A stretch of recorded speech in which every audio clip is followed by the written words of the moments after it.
for the EV, ride around my city. You should come ride with me, yeah. Feel me if you hear me sip water like a fish, sip box water to the gillies, yeah. This a new wave, this a takeover. Do it for the future, time to get a world a makeover. Time never stops, no the timing is not. Time to clean up the block. Streets been a mess, how can I breathe? Smoke in the air, pure gasoline. I see. What's good, family? It's your boy Damon up in the building, man. We Talk Hawks TV, We Talk Hawks Daily, man. Hawks Post Game Live, sponsored by the Toronto Raptors. That ass whipping that we just took today, family. I mean, it's really not much for me to speak on, man. Like, I'm so upset. I'm so disappointed. I'm disappointed in the effort. As a fan, I'm embarrassed. I'm embarrassed by what I just saw today.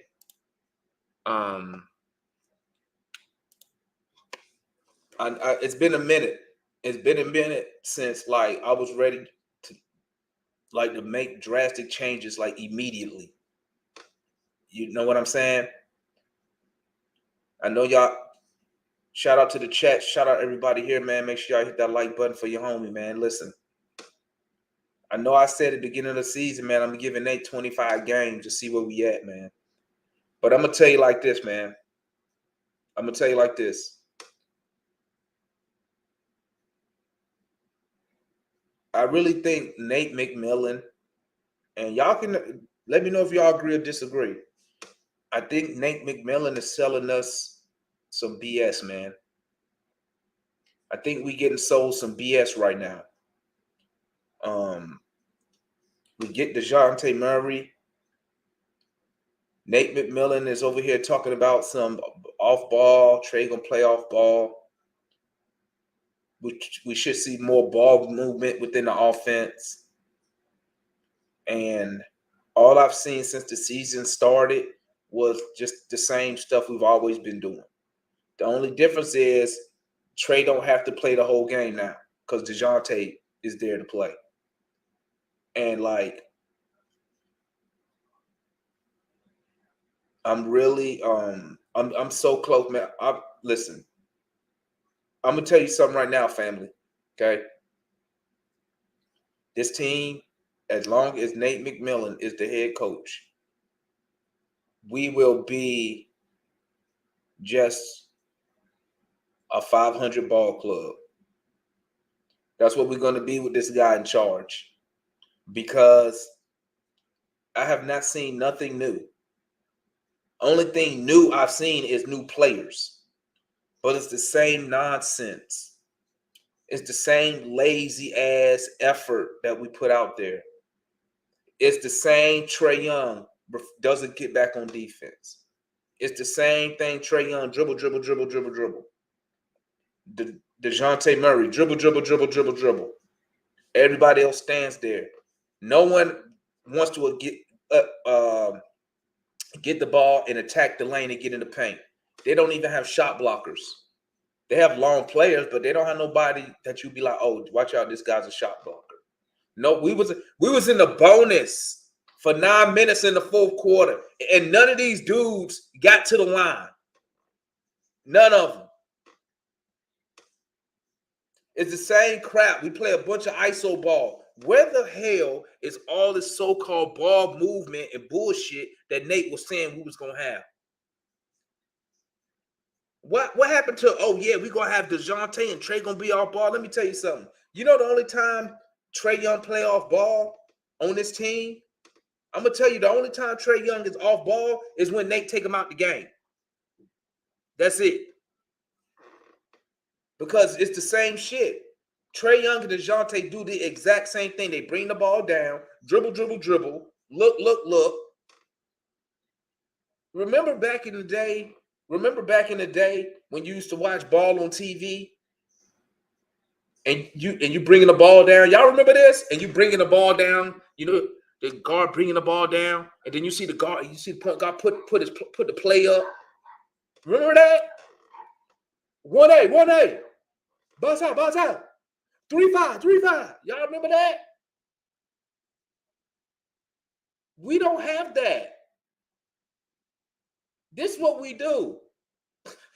Either Trae or DeJounte bring the ball down. Dribble, dribble, dribble. Here comes the screen, either by Collins or Capella or Conwell. Here comes a screen at the top. They go around the screen. They look. Meanwhile, the other two dude, whoever not set the screen, they just stand there at the 3-point line. Besides Capella, who just stand down there because once he roll, he worthless offensively. And whoever else on the court, whether it's Hunter or whoever, they just stand there. They're just standing there at the 3-point line. Now, I don't know what type of offense that's called, but it don't work. Nate turned us. We are a one-trick pony. Where with DeJounte, we're a 2-trick pony. And let's be real here. We're not beating no good teams playing like this. We're not beating no good teams playing like this. And I'm going to tell you another thing. None of those players is scared of Nate McMillan because he's not going to do nothing. You know what he's going to do? He's going to bring you in his office, sit down, and have a friendly talk. And talk about the 5 fingers, and we've got to come together that form the fist so we can fight as one. That's exactly what he's going to do. There's no creativity when we have the ball. Keep it real. Y'all know exactly what's going to happen when we get the ball. Am I tripping? You know what's going to happen. When we bring the ball down, you could probably count on one hand, maybe 2 hands, how many times we brought the ball down and more than 3 people touched the ball on the possession. We're stagnant on offense. No creativity on offense. Defensively, Nate McMillan refuses to adjust rotations due to circumstances, situations, or personnel. He refuses to do it. But then he wants to wait till we down 30 with 5 minutes left to put a big man in like Frank Kaminsky. Like, I don't understand what's his thought process when you see us getting destroyed, not getting no type of second chance opportunities, not nothing. And he just stands there and he looks amazed. I don't understand why he looks so shocked all the time. It's the exact same shit every night. The only difference is this season, we played a bunch of bullshit teams at the beginning and still tricked off the game against the Hornets without their 2 best players. I'm going to go ahead and drop this link, man. Anybody want to come up in here and speak your piece, follow the link. Come up here, speak your piece, man. Even if you don't want to be on video, but you still want to come on the show, just follow the link and just keep your camera off. Because I want to hear from everybody else. Because I know I'm not the only one upset, embarrassed, pissed off, and seeing the exact same shit I just saw last year. All that crap that Nate McMillan was talking.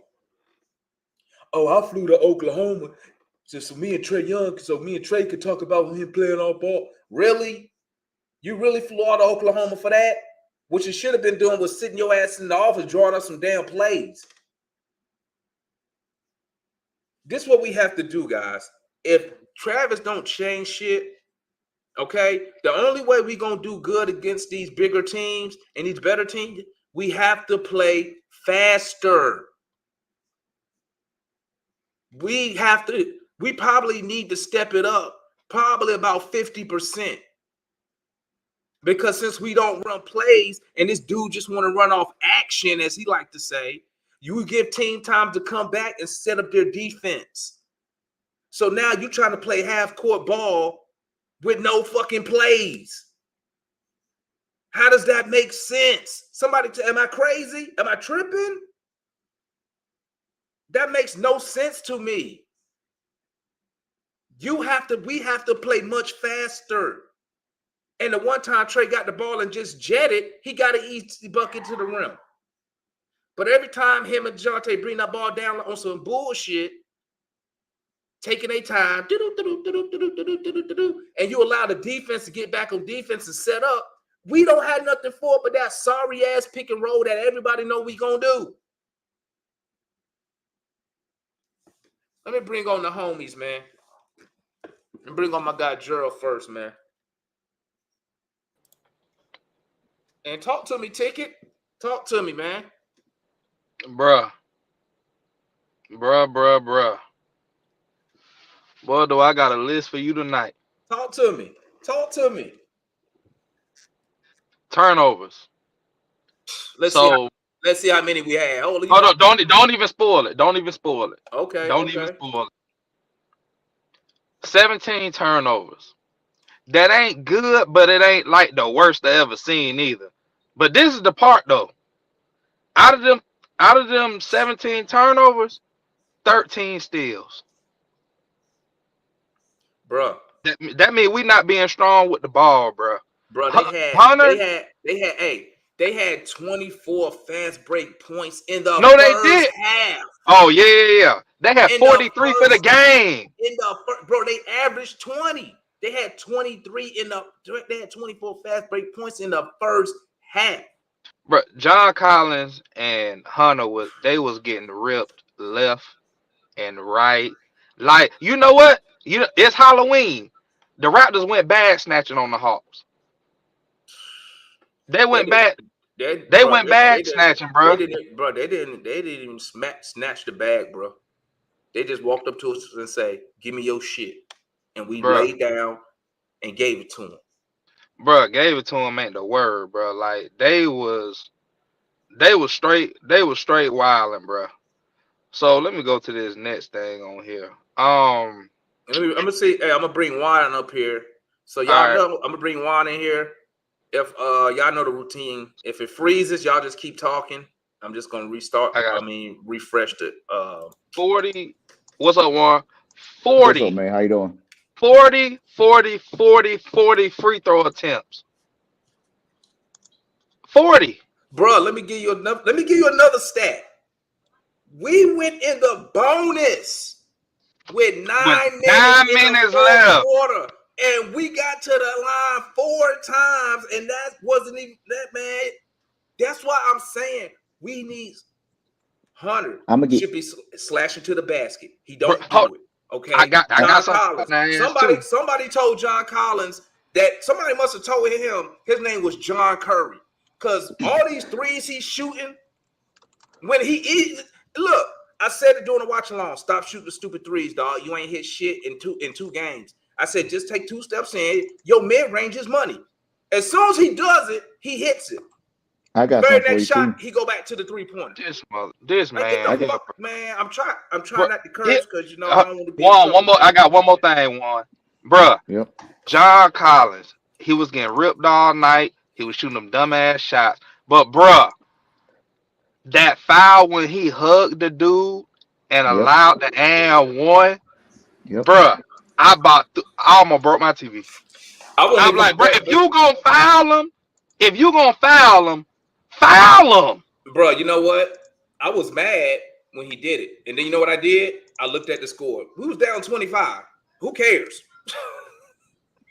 I don't think we was down 25 at that point. We was down 25. Yes, we was, because then he took the starters out the game. Man, listen, man. Hold on. That man, bro, John, bro, he got some bitch tendencies, bro. The whole goddamn team got some whole tendencies, bro. All of them hoes tonight. All right, what's up, Juan? Go ahead, Juan. One individual that I'm gonna pinpoint, because you can pinpoint everybody. 3 for 12, 10 turnovers. Triple double. Triple double. Hold on. 3 for 12, 10 turnovers, and he had 8 assists in the first half, in the first quarter. He finished with 10 assists the whole game when he had 8 in the first quarter. My man Trae Young, I present to y'all, our superstar. When he does not get his shots, when he is not shooting, instead of him just controlling the game like he was doing in the first half, when he slowly came back, he got to get his shots. He has not learned that if his shot's not falling to get others involved and do other things in the game. He has not learned. And until he learns how to do that, we will continue to be complacent as a team because we go as he go. Nate, it's time for him to go. It's time for him to go. I sat there and watched multiple possessions with DeJounte Murray and Trae came down. And everybody watched them dribble. DeJounte don't have a shot. Shot clock comes up. He had to force up a shot. We stand in the corner, Nate with his arms crossed. It's like, whatever, we'll get it back again. The bench brought us back in the game. Even got us the lead in the second quarter.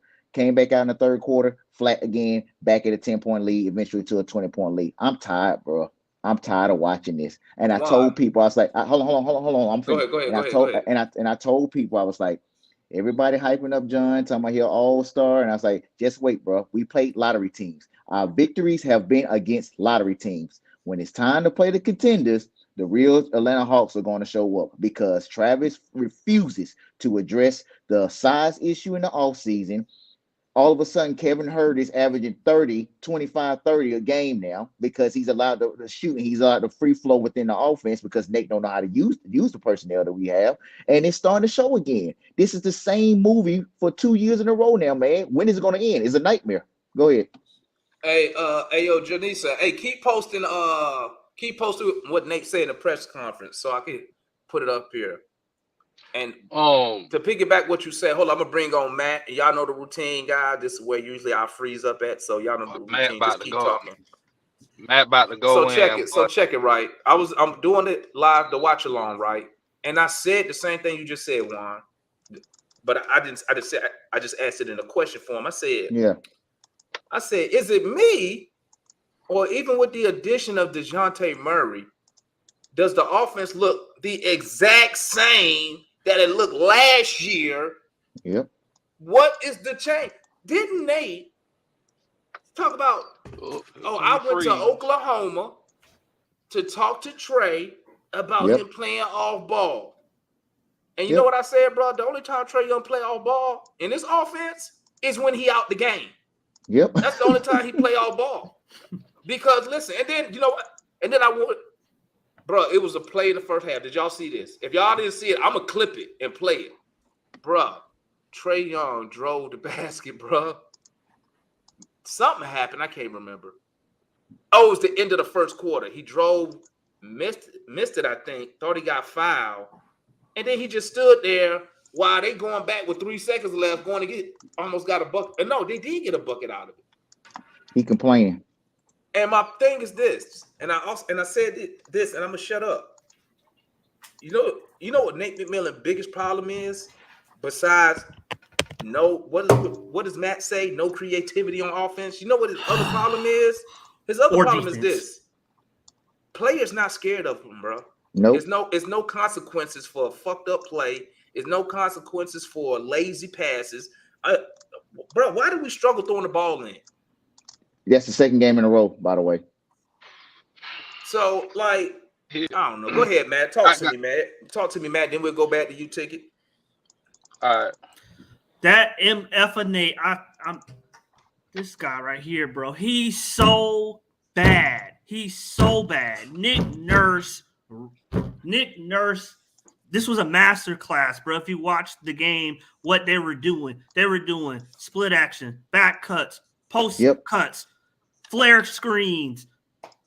Bro, we don't do none of that shit. We don't do nothing. We do the pick and roll. And you want to know why he has so many turnovers? Because they sat on that sideline pick and roll that we do 100 fucking million times a game, and they knew what was coming. And with their length, we don't have the ability to pass over it.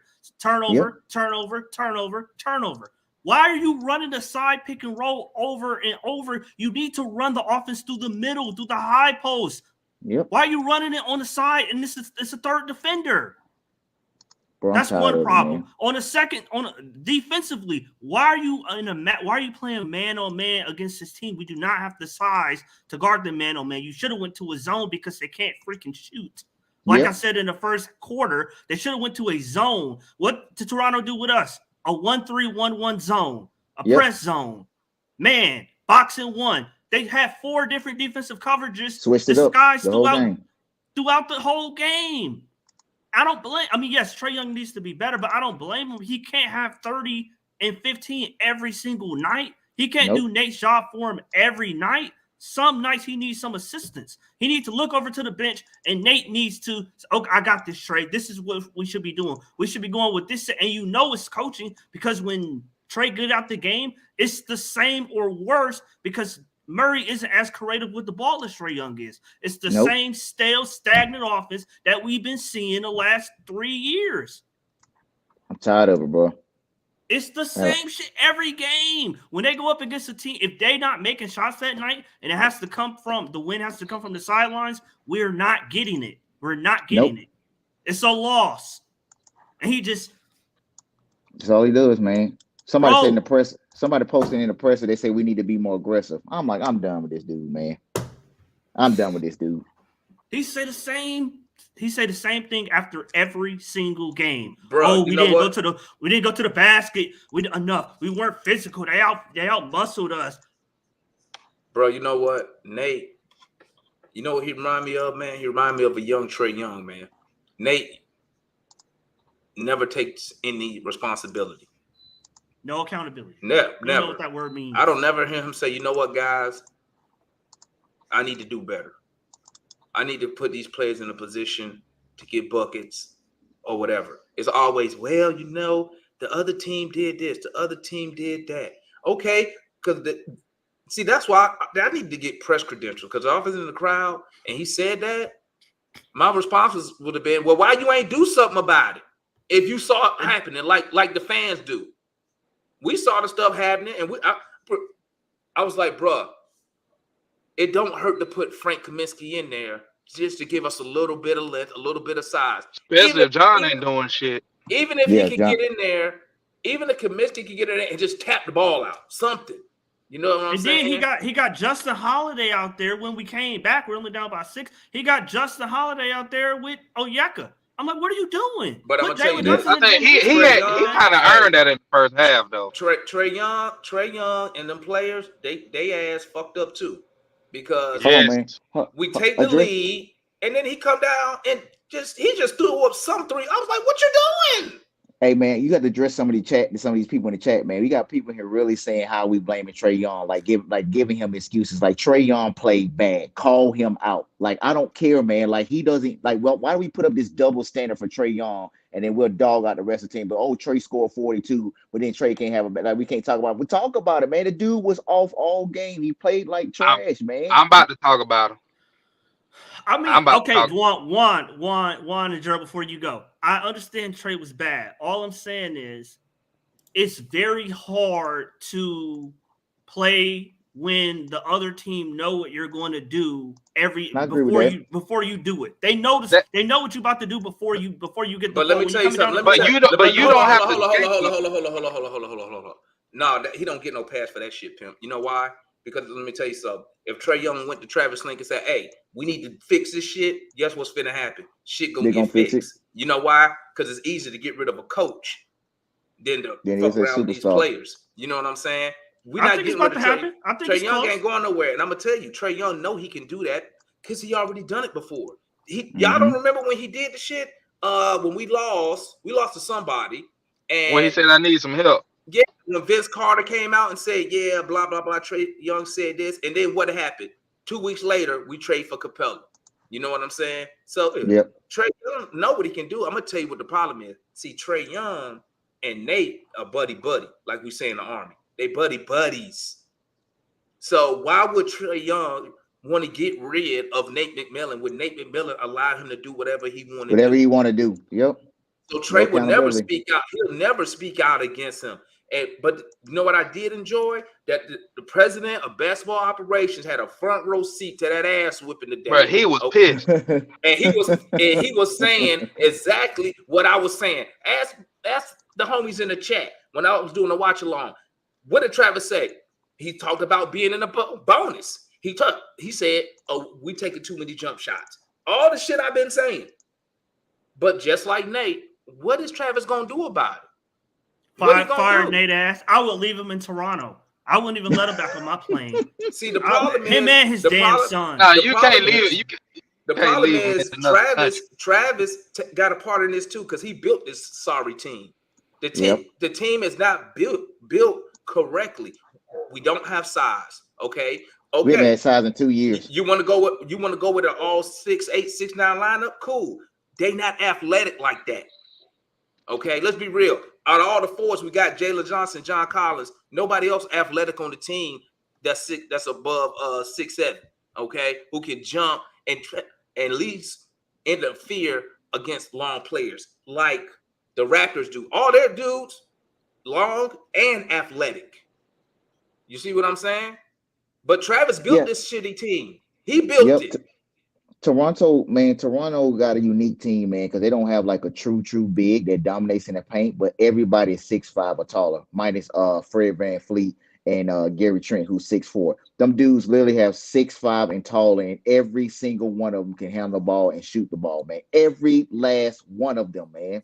You know what I mean? And so they can switch. They can switch on any team, bro. They might get beat up by the Jokic's of the world and the Embiid's of the world, but them dudes are tall. They long, man. They can guard anybody, bro. And with Siakam, I put in the chat, Damon, I said Siakam is everything we wish JC could be. Everything we wish JC could be. That boy takes it off the dribble. He gonna post you up. He can shoot the mid-range. He gonna play defense. He gets down in the stands. Everything we wish JC can be. We sit there and talk about his shooting percentages, and I appreciate John can shoot and all that. But when it comes to getting you a bucket, Siakam that dude, man. Siakam gonna get you a bucket. But just what you got to understand though, Siakam and John, one, they got different skill sets. Siakam came up already being able to handle the ball. That's true. John Collins, that's true. When John Collins in Wake Forest, he didn't handle the ball. He came up on the block. He was the center at Wake Forest. Okay, cool, got it. And a rim runner. So then when you go back to when Lloyd Pierce was here, that's why I always like to listen to them exit interviews. They never tell John, we need you to be a bucket getter. So we need you to work on handles. We need you to do this because this is the way we want you to play. You know what I'm saying? So since they didn't do that, then you end up drafting Trae Young. Trae Young dominate the ball. So what's the point of John even learning how to dribble? I'm going to tell you who I'm disappointed in. DeAndre Hunter. Hunter. Talk about DeAndre Hunter should be averaging 22 freaking points a night. Easy. He refuses to attack the basket. He can't dribble. His hands are shaky. His defense is overrated. Did y'all see these fouls he had tonight? They was terrible. Reach-in foul. The one where he tried to stop the fast break, and he just sat there and bumping him instead of fouling him, and he still made the layup. He picked up like 3 fouls. He picked up like 3 fouls in the third quarter with terrible fouls. Just terrible. And he had the nerve to complain about it. Why isn't Hunter giving me 20 points a night? And I'm gonna say one thing in his defense. You got to get the ball. You got to get the shots. So back to Juan's point earlier. When Trae Young went away from the 8 assists that he had in the first quarter. First quarter, bro. Guess what's happening? Trae DeJounte dominating the ball. Why? Where's the ball movement that Nate said we was gonna have? Yep. Where's that at? Shit. Nobody's moving. It's the same exact stuff, but I'm more disappointed in DeAndre Hunter. He should be slashing. He should be doing all that. Look at his numbers.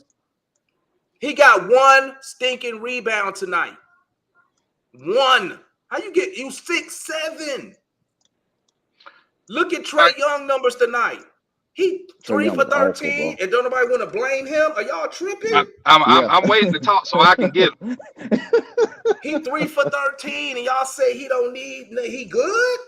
Yeah, let me tell you one thing. Go ahead, Jared. I want to hear this blame. Yeah, let me say this, then I'll let you go. Ticket 3 for 13. That ain't shit with coaching. That ain't got shit to do with coaching. None. That's bad shot. That's bad shot selection. Terrible. 23% from the field. Look at those numbers, dog. You know what I'm saying? Now, granted, Trae could have had a few more dimes. Players missing shots. True. But that don't take away from him being 3 for fucking 13.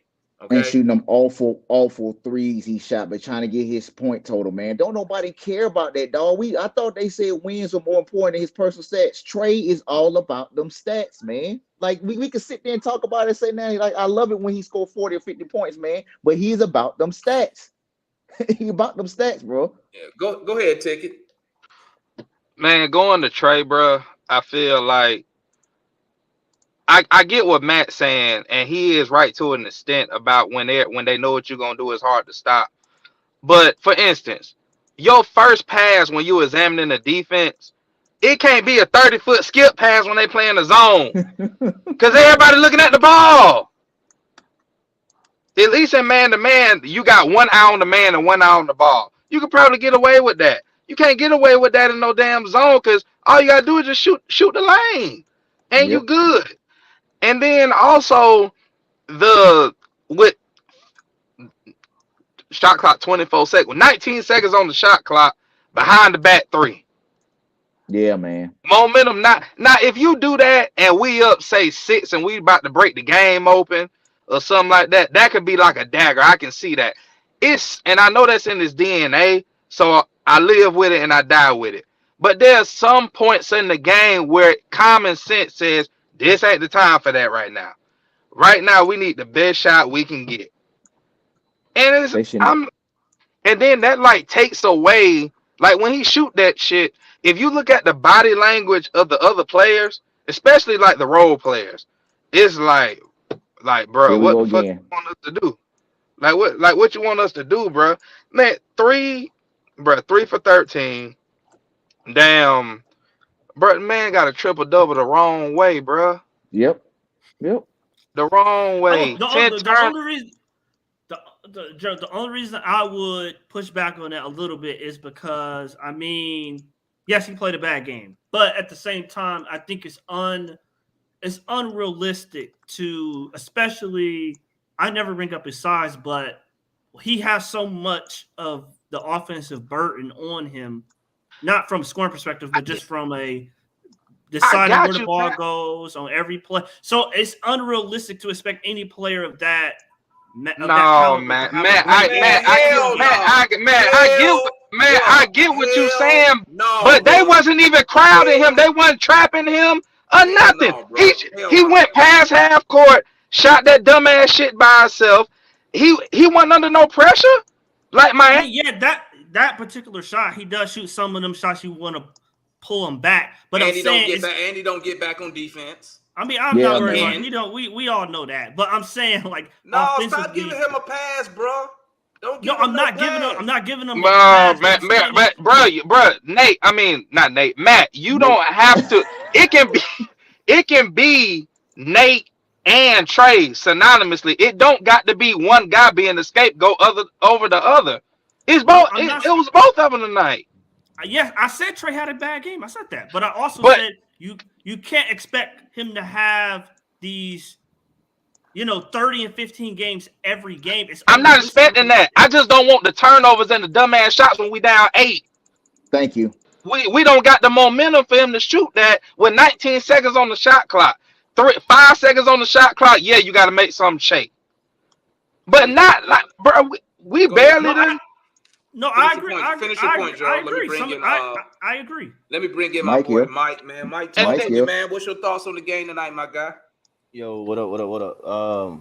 I mean, I hate that we got blown out, but at the end of the day, if I sit here and relax a little bit or whatnot, and I'm pretty sure you guys had all the emotional responses already. So, since we got that part out the way, I mean, to be honest with you, the Raptors are a problem. They were a problem before this year.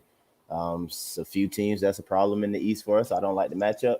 That's Bucks, Cavs, and Raptors. I think Juan was describing it earlier, but the Raptors are like a unique type of problem because the Bucks are a problem for us, like really in the paint. You know what I'm saying? Giannis is They're Giannis big. and everything like that, but Pascal's a little different. Yeah, they're big, they're hefty. You know what I'm saying? They're thick and stuff like that. So it's in a different way.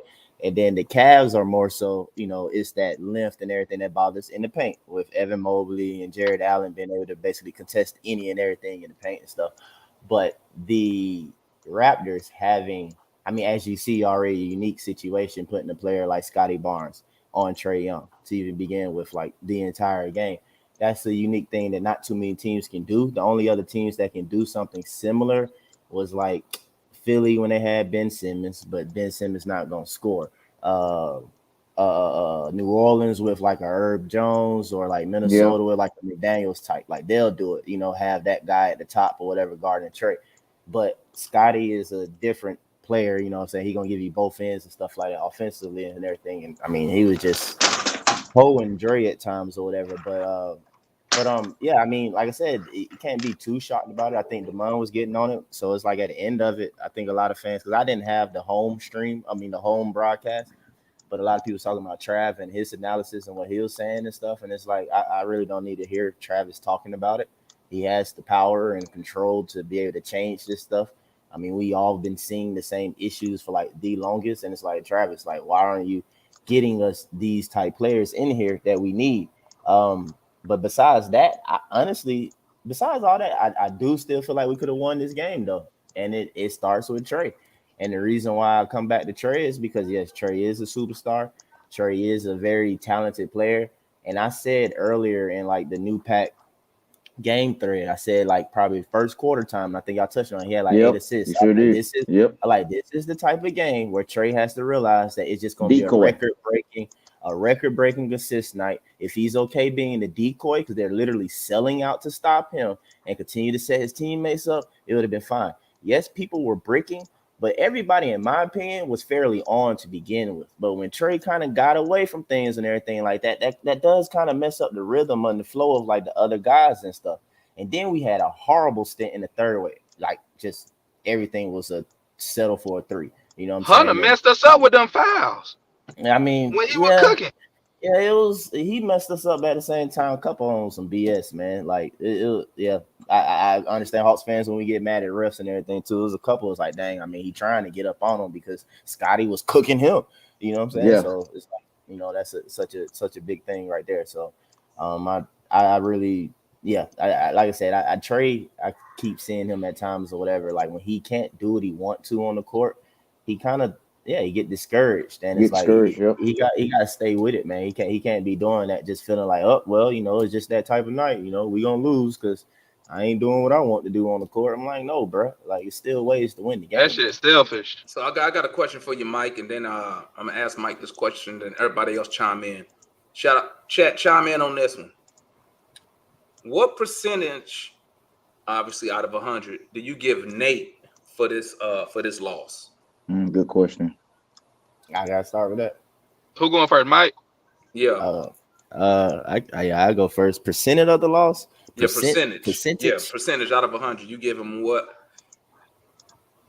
How can I split this up? I probably have to give him like 20%, and that leave me like 80. No, probably like 30%, and that leave me with like 70%. Yep. Yeah, that rest of the percentage or whatever, I got split between Trey and Trav. Feel like Trey just stuck with setting everybody up and stuff like that throughout the game. It would have been either a closer game or we win and split it with Trav because I mean it's his roster, so you got to get us something better. I mean, put it like this: you got to ask yourself, do you think putting Nate with Raptors roster, like I really believe that Raptors roster on the Nate will show Nate's defensive coaching in a sense. Now they might take a step back offensively, but if you got a Fred VanVleet and a Pascal or whatever, they still gonna score some points. Because even with Nate's quote unquote non-offense stuff that everybody claim or whatever, hell, I mean, we had no problem scoring. So I mean, you probably disagree with me, but seriously, you get Nate because Murray is supposedly a Nate guy, right? And we're already up statistically defensively. So if you go get that man Pascal, OG, Scotty, all these players that are just hard-nosed defenders and stuff like that, like come on, man! I guarantee you had that team towards the top in defense, in my opinion. But who want to follow after that? Percentage you get Nate for the I'll loss? go. Go ahead. The Nate I gave 30. I gave 30 to Nate. The reason why I gave Nate 30 was because I feel like defensively he wasn't recognizing the matchups that we needed to go to, in as far as who we need to sub in to give us the best chance to win in certain situations. Like John wasn't really doing anything, so I felt like this should have been a Jalen Johnson, Double O, Capella front line for the majority of the second half, or at least until we till the game was like out of reach. But I feel like individually, O and Double O and Capella, you know, they was doing decent on Siakam. When John was guarding Siakam, he was Oh, getting he went killed, straight bro. at him. He Straight was at him. getting murdered. But Capella, surprisingly, he guarded him even from the perimeter. He So did. I ain't gonna. I'm a Capella guy, but even that shocked me. And he more nimble. Great lateral quickness and stuff. He did his thing too. But I feel like that should have been our lineup, our front line at least. JJ, and CC. The other 35% go to Trae. I mean, you the superstar. You get paid the big money. You don't get paid the big money to sulk when the game ain't going your way or if everybody's shining but you. The other 35 go to John. John was this the third straight game where Sure his is. presence was not felt at all. I said it the last game. If you ain't scoring, find another way to affect the game. Plenty of ways to affect the game, whether it's defense, which you was getting cooked and you was hugging people instead of keeping them from getting the and ones. Um, you also you could rebound. I don't know how many rebounds he had. He had a double. He had He 12 had double rebounds. double. He Okay. had 12 rebounds. Okay, so that's a little better than what it seemed like on the court.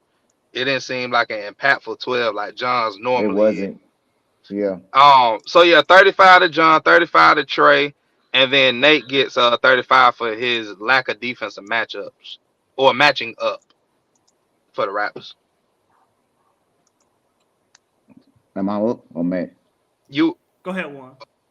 All right. So I'm giving Nate 40%. And I'm giving Nate 40% because believe it or not, we got back in the game. We actually got the lead, man. And mm-hmm. so he had made the right coaching right coaching changes at that time to do so. And then he went away from it. At the third quarter, I felt when they started to get out, when they got like we got a 6-7 point lead, I felt they should have called a timeout, got the troops back in, got some offensive sets to run where we start to go into the lane instead of shooting a lot of three or becoming perimeter based, because we became perimeter based majority of this whole game, man. And we had the ability to get into the lane. And then the Raptors got us in the third quarter where they got us in foul trouble early, and they just kept driving down the lane every single time. And I think Mike, I commented on it, and Mike, I was like, we shooting threes and they driving to the lane every single time, man. So he takes 40. Trae takes the other 40, man. He was just pretty bad. I think we already harped up on it. Like when he don't get his shot going, like he's terrible, bro. Like his attitude sucks. Everybody's gonna mimic it. It's ridiculous. And then the last 20%, JC and Dre, man. I think Dre's got his heart taken from him again tonight. Like Barnes, Anobi, Siakam, they just took that boy heart tonight, man. Like they was pressuring him. Dre went up one time with a left hand layup right down the line. And I think Burch like slapped it into the crowd, man. I was just like, come on, bro. You got to go with two hands or at least try to dunk to draw a foul, man. Come on, man. You 6'8", bro. And so they took his pride tonight. And JC, like, for some reason, bro, he just don't play well against Toronto and Milwaukee. They shut him down. Siakam, you heard the broadcasters. Siakam, that's his fifth straight 30-point game against the Hawks. He has the most 30-point games in Toronto besides Vince Carter against the Atlanta Hawks. He just destroys JC every single time, man. JC can't do nothing with him. So that's my percentages. I'm gonna give Nate. I'm gonna give him 70%. It's I can't give him a bigger percentage because it's only out of 100. And I do want to trade. I'm going to explain why. And I want to give John and Trae and DeAndre 10 each. But it's 70% for Nate because he gives you no tactical advantage at all. Why are you running a pick and roll? First of all, did you not watch Toronto's last 5 or 6 games? They can't score. So they primarily get most of their points through drives and the free throw line. So what defense would you need to go to stop ball penetration and them getting to the free throw line? Maybe the same defense they did against Trae to try to stop him from getting into the paint and hitting his floater, which gets him going, a zone, which we never did the whole night. I'll take that back. We did it in the third quarter when we came back. And then he stopped and went back to man for some stupid reason. Offensively, why are you running the pick and roll from the baseline and they're trapping the baseline pick and roll? They did it over and over and over again. So Trae Young is trying to see over Scotty Barnes, who's 6'9". He has and another defender that's helping him. Most of the time, it was Gary Trent Jr., another good defender. So he got a 6'9" guy, a 6'5" guy, and a baseline, and he's trying to see over that to a rolling Capella who has trouble catching and finishing through traffic at the basket, or he's trying to throw a skip pass. Now, maybe you should argue he shouldn't throw the skip pass, but he's trying to throw a skip pass across the court because the dude's open because Gary Trent, because Hunter's open, or Justin Holiday's open because their man helped to come off to trap the ball. I'm saying it shouldn't be the first pass. No, I agree. It shouldn't be the first pass. But what I'm saying is when you run the pick and roll, you only have you have the roller or you have the skip pass. There's only so many passes you have or outlets you have when you run the same play over and over and over again, especially from the same side. They should have ran the offense through the middle of the floor because it's harder to trap, and you should have had Trae coming off the ball running through screens. They did it, like I said, they did it, I think, twice in the third quarter. That was it, the whole game. You got Trae in the third quarter bringing the ball up over and over and over again. And what did I say in the group chat? I said you need to get him off the ball, run him through screens so he's not making the primary decisions. You got somebody else making the decisions and deciding where the ball goes, and he's not having to think every single time down the floor. Man, we ain't got nobody priding themselves on those screens. Trae not that player, man. And yeah, Gerald, you're right. I feel like I've said often or whatever, probably not to you guys, but we got poor screeners too. Like, they don't set screens. JC open up the wrong way every single time and barely make connection all the time too. So, but but Mike and Gerald, that's like telling Tony Pollard to be. That's like telling Tony Pollard to be a lead blocker every play, for him to be a fullback. Like, they ain't trying to do that shit. Y'all know who is a good screener on our team, right? But I'm saying, you know, we got two really good screeners. Who, Double O? Double O and who the Taylor Johnson. Clint Capella. So well, let me say this. Also, you gotta get your analysis on the game first. Hope y'all having a good night. Analyst, do your analysis first, and then do your how much blame you give everybody. Okay.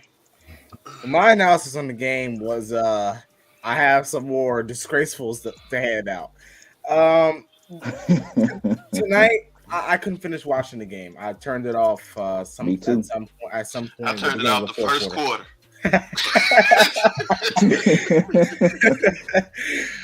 I already knew what was coming. So I couldn't finish watching that, but I'll say this: I thought that we were poor at every aspect of the game that you could even dream of.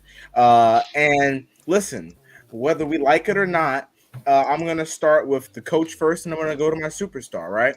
The reason I'm going to go with the coach first is because you're in charge of the team on the court.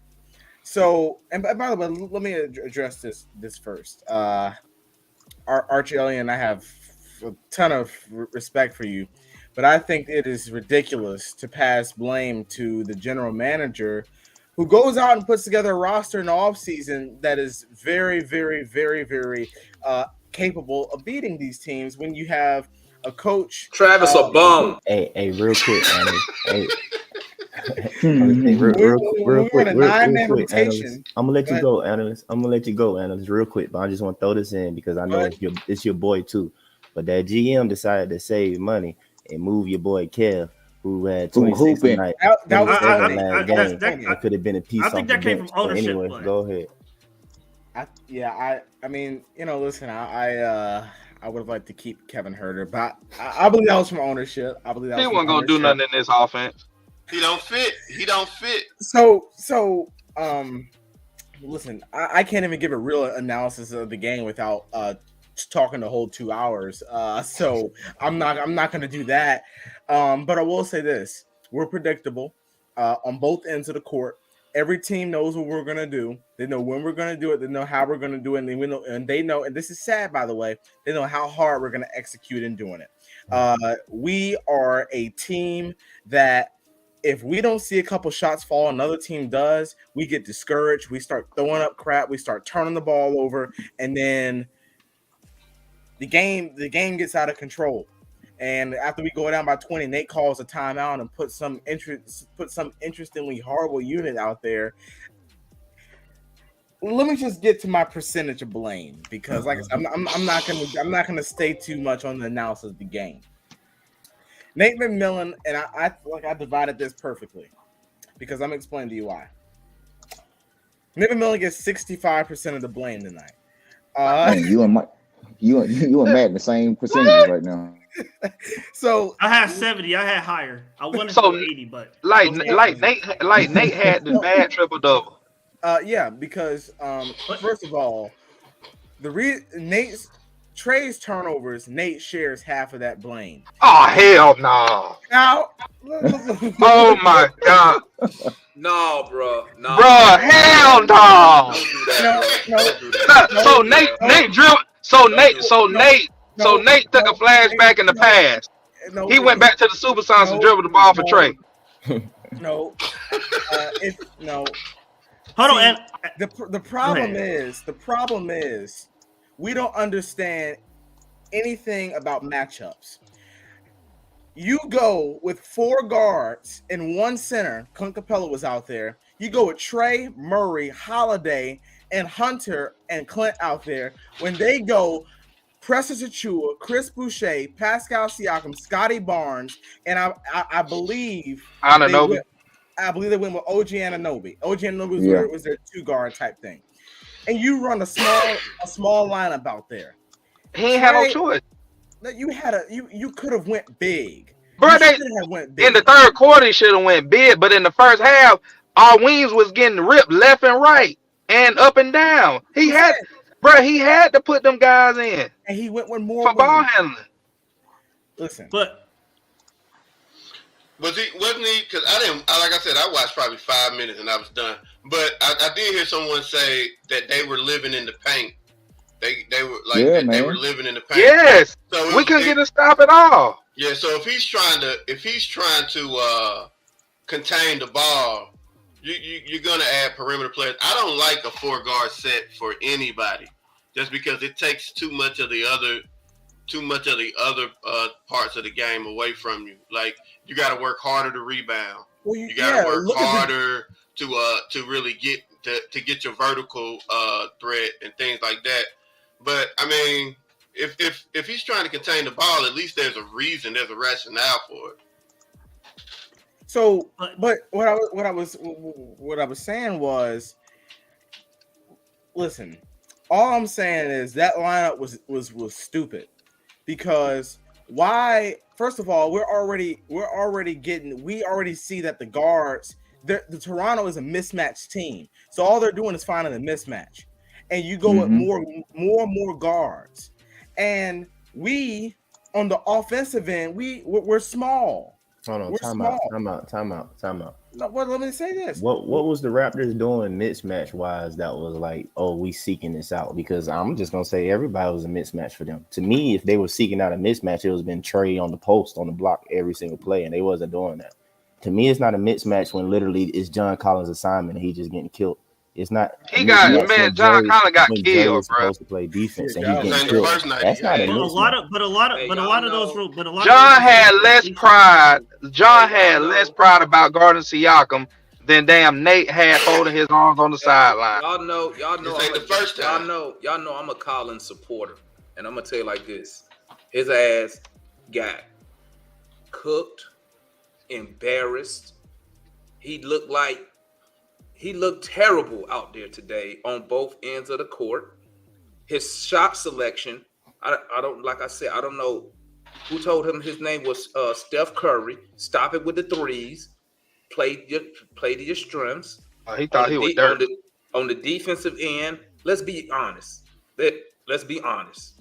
Who thought Collins was going to contain Pascal Siakam? I didn't. I knew that. But this my thing, Damon. I get that. Let me get this thought out, and then let me get this thought out, and then I'll listen to you. I got you. Collins defensively. Listen, I'm gonna tell you like this.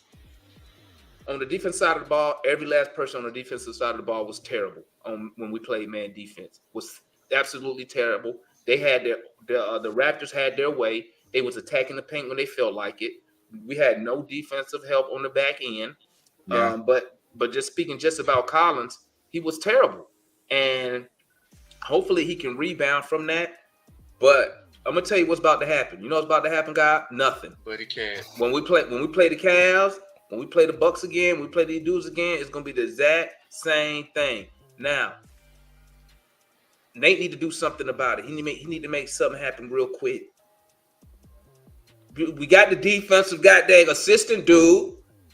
He ain't let him do his job. Okay, It can't be. but I thought Nate was supposed to be a defensive guy. But you know what? I'm gonna go back. Hey, man, 25 years ago. I'm gonna go to a point that Mike made. Mike made a point. Pre-Trae Young, he was a defensive guy. He was talking about John Collins, but you can apply this to anybody. Mike made a good point. This is probably about a year ago. If you don't have the skills in high school, you probably ain't gonna have that shit when you get to the NBA, bro. So I done gave up on John Collins attacking the basket. I gave up on that shit. He ain't gonna do it. When he tried to attack the basket, he lost the damn ball, man. You know what I'm saying? I gave up on that shit. On the defensive side, we just terrible on man defense when it comes to these teams because they outsize us. And y'all know I've been complaining for more size, but everybody laughed at me and said, "Don't worry about it. We got a Conwoo. He gonna save the day." You know what I'm saying? As you can see, we get our ass whipped on the boards once again. Y'all talk, man. Go ahead. Let me go ahead. Drew. So okay, I get what the thing with John is. This that pissed me off tonight. It's like he didn't even put an effort in on the defensive end. Like I saw Capella be willing to sit in a chair from the 3-point line all the way to the basket to guard Siakam. I saw him willing to do that. I saw Double O willing to do the same thing. And me and Matt always go at it about Double O versus Capella. But I think we both can agree tonight where they at least put the effort in to try to guard him. Like John didn't even I don't even know what the hell to say as far as he just wasn't there. I'll say it for you. John Collins does not fit on this team. I said it before the season started. He's a finisher and somewhat of a slasher. He is not going. I said it before the season started. He is not going to get the shots.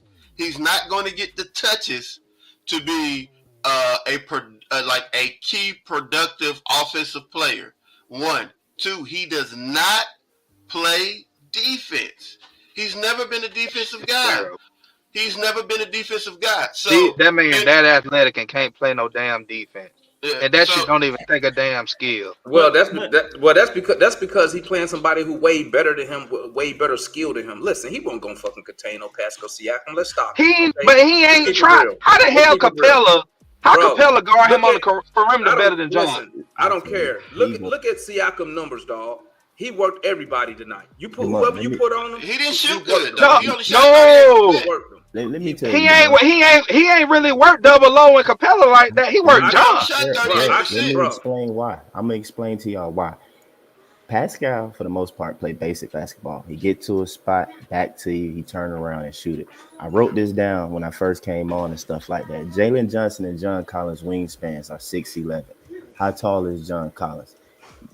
Pascal is pretty much, he's 6'9" too. Pascal is 6'9" as well. But OG wingspan is 7'2". Pascal and Scotty wingspans are 7'3". Clint and Double O wingspans are Double O 7'2", Clint up there like 7'5" or something like that. So that's why you saw them defend Pascal a little bit better because their wingspans are able to basically contest them a lot more. John Collins not only he's not tall, but he also don't have the very longest wingspan when it comes to him being able to defend. And then he got his IQ up there and stuff, because his IQ, in my opinion, not on Double O's level of IQ and like defending and stuff like that. Yeah. So that's kind of the issue, just like basic physics when we playing them and stuff like that. And like Toronto's not a dumb team. Scotty Barnes is no joke. He was rookie of the year for a reason. They have a talented young guy. I was getting frustrated watching the games. I'm like, Dre, I feel like it's too many wings that came in the league since we drafted Dre that I feel like has passed Dre.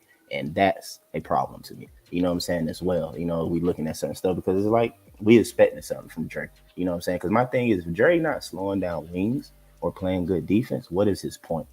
I'm not really looking. I know some of y'all want him to score 20 a game, but not at a sacrifice he getting killed like we saw tonight. Like I don't care about him scoring. I want him to play defense. And Scotty don't even got no bag like that. He just do basic. I guess he do basic basketball. What Hunter should have done. Go ahead, Matt. Hunter should have did. I think he got discouraged, or somebody told him he hit a couple threes and he just played up. He pushed up on him. He should have stayed back because Scotty Barnes can't shoot. So they all did that. Capella did that. He jumped on a Birch 3. I'm like, what are you doing? They still an NBA player though. But if they get high like that, you got to put the fire out. But that's why I was saying you got to go to a zone. But he shot 37% from 3, 38% from 3, and still lost. But you can't go to a zone when a guy just burnt you 3 or 4 straight possessions with threes in like 30 seconds. Scotty Barnes isn't Brook Lopez. He don't put up the number. It's different with Brook Lopez. You do want to contest him because he puts up the most and he makes the most, for his position in the NBA. So you do want to guard him, but Scotty Barnes is different. You know what I'm saying? He may make a couple, but I'm playing the percentages because he don't take enough per game to really make a difference. Yeah. So, and then I got to watch Dallas, Mike and Gerald. I got to watch Dallas, who have arguably, in my opinion, the worst defensive personnel in the league, be the top 5 in most defensive categories the last 2 seasons. Because why? Jason Kidd is willing to try different stuff. He's willing to go to a zone. He's willing to go to a boxing one. He's willing to go to a try. He's doing different stuff on defense that we never do. Okay. All we do is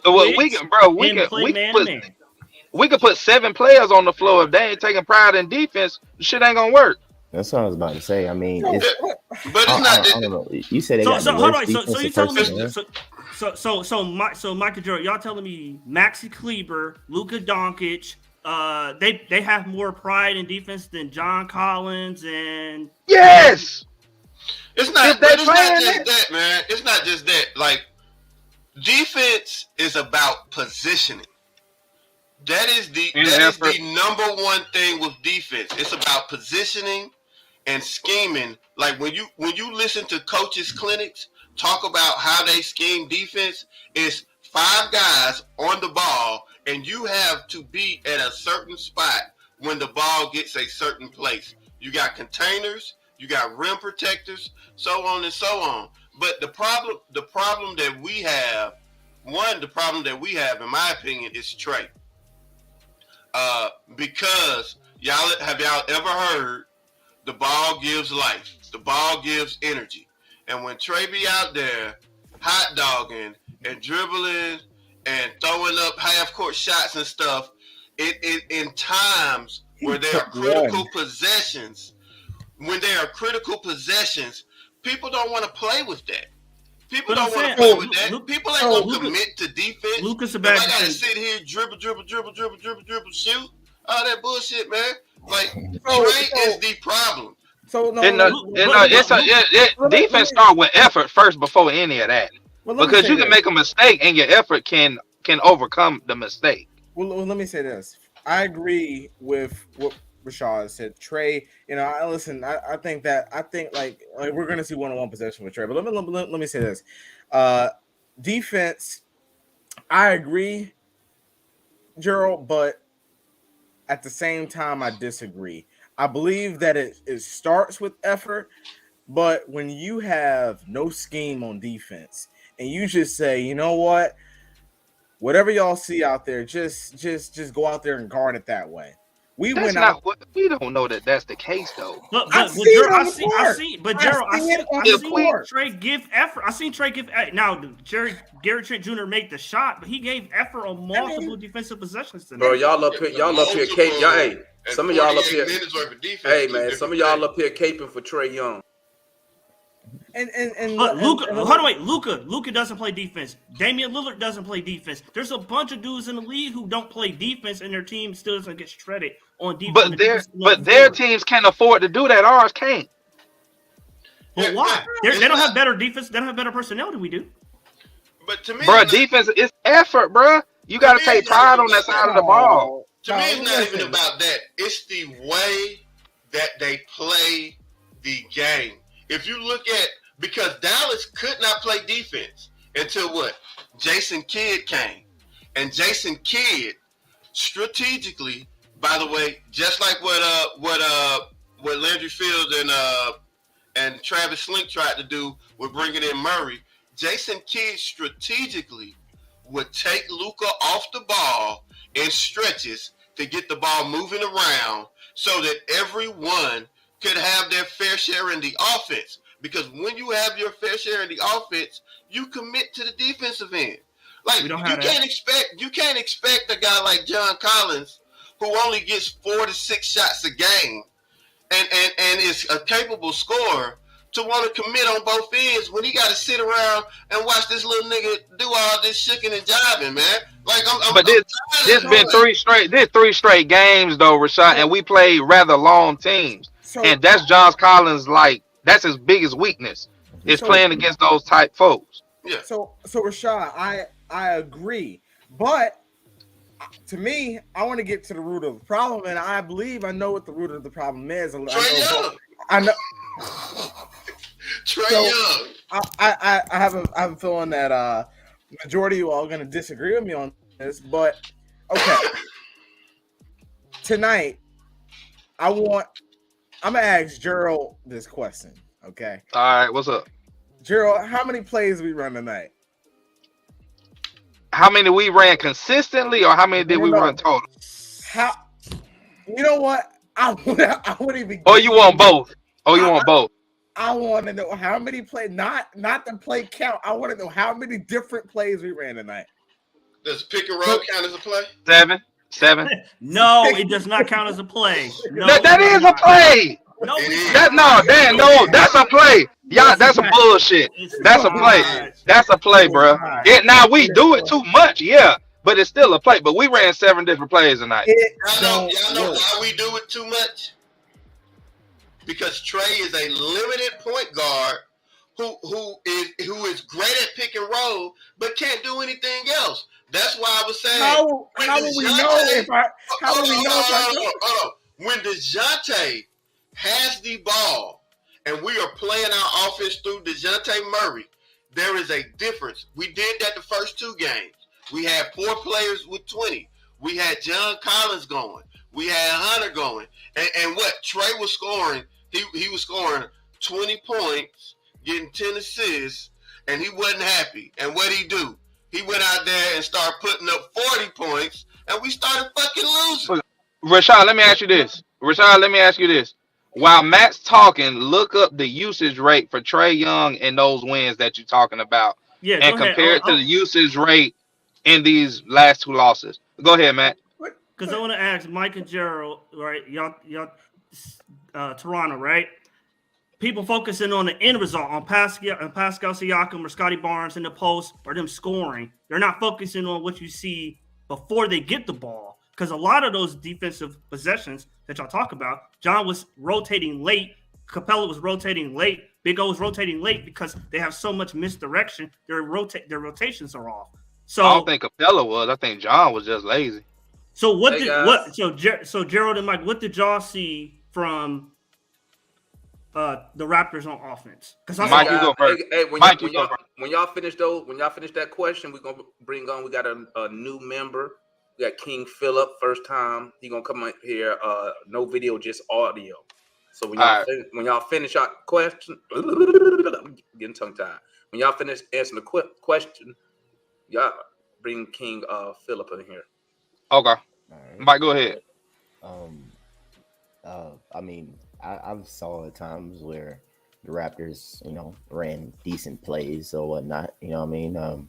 Yeah. So I get what you're saying, but majority of the time, for me, what I've noticed or whatever, that they players were attacking to the basket. They were just using their natural mismatch. I know some people might think that like, okay, it was like I don't feel like it was something being sought out. Like Toronto have natural built-in mismatches when you line up just straight up small forward versus small forward versus power forward, whatever. You know what I'm saying? There's mismatches just off rip. I felt like looking at it, they were just attacking more than say we were on a regular basis or whatnot. But that's our MO though. Our MO is to spread the court so Trae can get into the paint and find somebody or shoot his floater. That is, you know what I'm saying, our overall system. That was our overall system. We drafted that system, put it like that, because that's the type of player that we got and we built it around. Now, this going beyond what you asked though, but like previous years, some of you guys might not have known me as long as others that's like in the new pack group. But I've been saying for the longest, whatever, for is my argument for saying sacrificing John Collins. Now, I'm not quite like Rashad saying he doesn't fit. I'm just saying I will say that he doesn't fit if we're going to continue to be the way we are. Because if we're going to be the way we are, then we don't necessarily need John Collins. We just need somebody who's going to literally play defense, rebound, and as long as they can hit an open 3-pointer when it comes to them on offense, well then hell, that might be just as good or better for how we deciding to play. So the way we currently construct it, if you take John Collins off, I'll let you go, Gerald. But if currently constructed, if we take John Collins off and replace him with Maxi Kleber, the type of player you're describing, or Denny Finney-Smith, a type of player you're describing, I think we're significantly worse than we are now. Now, I mean, you chose a Kleber. I don't know if a Kleber would be Kleber that gets defensive effort guy on y'all defense. like, though. He gets effort on defense, yes, but actually being a good, solid defender. Now, you picked the Kleber. Now, that wasn't somebody that I just volunteered. Multiple things have to happen. Like I said, you don't have to do that, but that's if Trae not going to sit here and play offense the way he needs to, which is get people involved and stuff, because he came out that way. I said it early because I can peep it and saw it. Toronto was selling out on him. If I can see this at home, Trae got to get to the point where his IQ and basketball knowledge is there to say tonight is not going to be the night where I go off of 40. I'm not going off of 30. I might end with 15. Be cool with that, but be happy with breaking Scott Skiles. I think he got the record for assists. Like, bro, go drop 25 assists. There's really no reason for Trae have not broken that record yet. Like, seriously. Why hasn't he? Because he choose not to. Really, he's like, oh, I got double-digit assists. That's fine. He felt like he got 8 in the first quarter. I need to get my points up, and then I get a couple of assists. I'm gonna fall into that. That's what he thinking, and I have my double-digit assists. And it's like, Trae, stop doing it. Like, we need you to grow up a little bit, and like, as soon as he do, we'll be perfectly fine. So, like I said, something got to give. Trae has to do better at like just doing. It's like, okay, I'm gonna assist my guys. And getting JC and everybody, because JC is an elite catch and finisher. I give him that. He is an elite catch and finisher, but you got to use him correctly or whatever. So a lot of people blame the coaching and stuff like that, but me, it's like I can understand that, but it's the pro level. The guard is literally on the court. You hear coaches always say they love certain guards because he's my coach on the floor. Don't you hear that all the time? Jay's kid was a coach on the floor. Right now, no one will say Trae Young is a coach on the floor. He's not. Mm-hmm. So I got your numbers for you, by the way. Okay. Go ahead, Annis. I just, you know what? I'll be short. Okay? I agree with you again. I agree with you again, but I agree with you 50%. I do agree that Trae has to grow up and all that stuff. I think that's very, very valid. But listen, even if Trae does, we're not going to be significantly better. You want to know why? Because we don't do anything. I'm not going to even use the word creative because y'all seem to not like the word creative. No, we don't do anything different on offense. Nothing different on offense. Our offense is so glued and clunky and stagnant. And I can see where you call it from Trae Young, but when you have no creativity on the court, a reasonable coach that knows anything about offense Murray and Trae would be already complementing each other, and this would look like a well-oiled ship. I don't think you heard nothing that man said, analyst. Can I throw this nugget in? Let me throw this nugget in real quick, and as I continue, just something to think about. Think about this though. Normally, when all the stuff y'all want, all the offensive plays and extra stuff and stuff like, well, I won't call it extra, but it's something like along the line Steven Jackson was kind of saying on his podcast or recently saying or whatever. He was saying why Murray had a new look or whatever in the offseason from leaving the Spurs. It's like I get both sides. Yes, you need a system, but sometimes the system is literally because you lack skilled players. You know what I'm saying? Trae is so good at what he's able to do. You slick, stupid trying to change it. Because LeBron teams always did the same doggone thing. I don't want to hear nothing different. Yep. Luka do the same doggone thing. High screen and roll and stuff like that. A lot of teams do the same thing. But hold on, Mike. I promise I'll just go, Gerald. This does I think, but the difference is between us and Toronto. Nick Nurse, he got asset talent. All y'all, they got Siakam, Barnes, they got all these people, right? But they don't do what we do. They don't run a pick and roll to death. They do a lot of. They don't have a guy that is good in the pick and roll. If y'all can't see Hey gang, let me get King Phillip in here. We got a new guy up in here. Want to hear his voice? You know what's up, bro? He been following the stream, supporting the team. You feel me? Let's hear. What's your thoughts on the game, King Phillip? What's on your mind, homie? I don't know if my connection gonna be good enough to even hear what I got to say. We can hear you. Go ahead. We can hear you. Up here. I'm on the. Okay. All right, but no, I was just going. Well, it was a lot of stuff I was gonna comment on, but like what Mike was just saying, man, about the way that the offense set up, we're very limited.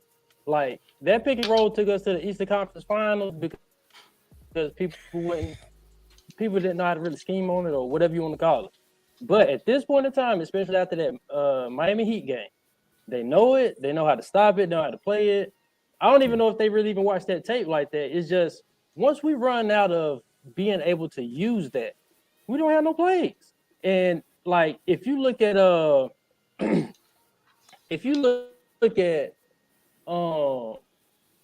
game, well, I was going back and forth from that game tonight, and I was watching the Kings game with the Hornets, right? And you go back and look at that game. And I've been watching some Warriors games, and just they have plays that's setting up somebody to be open to shoot. Most of the plays we run, hey, come set this pick.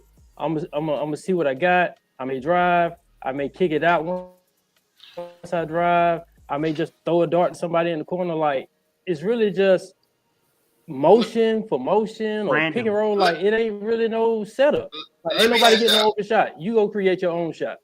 Let me ask y'all this question because I'm hearing plays. They need to run plays, and it sounds like football.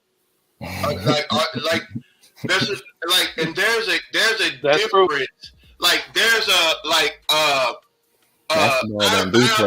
Coaches do what's called out of bound plays. They'll draw up a play for that to get a shot.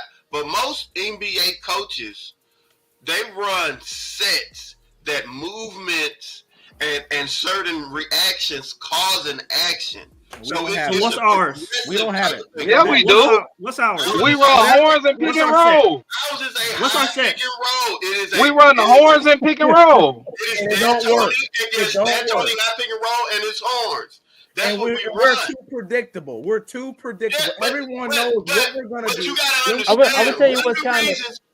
One of the reasons it's predictable is because our players are not executing these offenses right. Like that is one of the reasons. Because like if you were to watch Golden State, I guarantee you, if you took a Steve Kerr's playbook and you took a Nate McMillan playbook. They will be 80% the same. Drastically different. Hell no. Hey man, hey, hold on. Hey, did y'all see? Did y'all see what in the first quarter Capella did the little Draymond fake handoff and tried to drive to the? Now that is one of the differences. is one of the differences is that you can run your offense. The one thing, and this is why I say Collins doesn't fit. Like when you have like two attack guards, you need a player that can play from the pinch post. That way it opens up actions on the wings. Yeah. That's one of the reasons you have one of the reasons Golden State can do so many different actions, because not only can you put Draymond in the pick and roll on the ball and have him run actions with the big and trigger wing actions for his shooters, you could also put him in the pinch post and have him run actions like splits to where you have people diving. You have splits coming off the screen and pistol actions and things like that. But we don't even do that. Even if we run, if we do it, we don't got the personnel. Yes, we can. Yes, we do. Hey, Jalen Johnson may not be up to speed, but he's the perfect candidate to put in that role. He can pass, he can shoot, and he can actually. But he got to get up to speed first. But we ain't developed him. We ain't developed him. But how do we get better? We get better over the offseason. We still somehow, when we go out and we get all these players in the offseason, we somehow still don't have the personnel. It's the same thing we ran with last year. Same thing we ran with after the Eastern Conference Finals.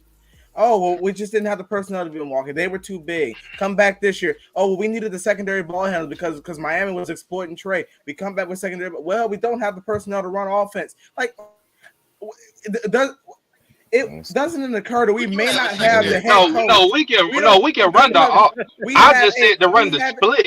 We have a stale head coach that does the same thing, has the same results every single season. He's never won anything in his career. He will never win anything in his career. He is terrible. He should be ashamed of himself, and he's nowhere near creative.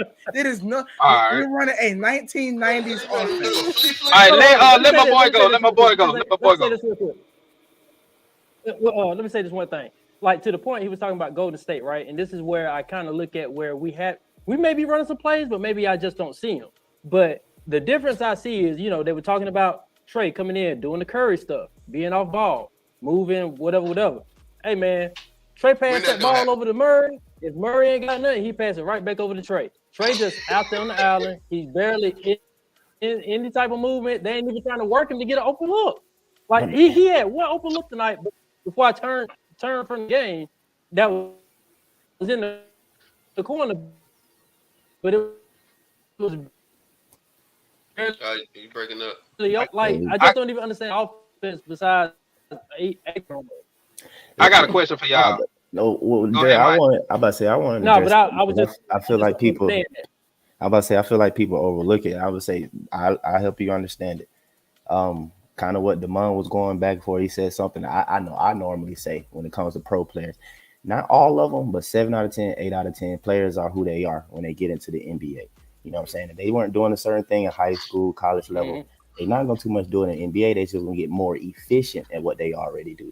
Like, say, for example, Trae. Yeah. Trae 5 years in. Have Trae showed you any new skill sets? No.